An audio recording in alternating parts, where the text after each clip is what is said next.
మునుగోడు నియోజకవర్గంలో మద్యం నియంత్రణ విషయంలో ఎమ్మెల్యే కోమటిరెడ్డి రాజగోపాల్ రెడ్డి తన పంతాన్ని నెగ్గించుకున్నారు. నియోజకవర్గ పరిధిలోని వైన్ షాపులు మధ్యాహ్నం 1 గంట తర్వాతే తెరవాలని, అలాగే సాయంత్రం 6 గంటల తర్వాత మాత్రమే పర్మిట్ రూములోకి అనుమతించాలని ఆయన గతంలోనే ఆదేశాలు జారీ చేశారు.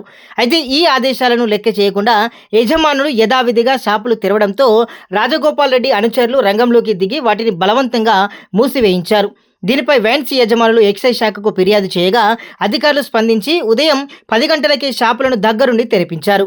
అధికారుల జోక్యంతో వెనక్కి తగ్గని ఎమ్మెల్యే తాను అనుకున్న నిబంధనలను అమలు చేయడం కోసం వినూత్నంగా స్పందించారు. వైన్ షాపుల వద్దే స్థానిక పోలీసులతో కలిసి డ్రంక్ అండ్ డ్రైవ్ తనిఖీలు నిర్వహించేలా చర్యలు తీసుకున్నారు. ఈ తనిఖీల్లో కేవలం ఒక్క రోజులోనే 10కి పైగా కేసులు నమోదు కావడంతో భయపడిన యజమానులు చివరికి దారిలోకి వచ్చారు.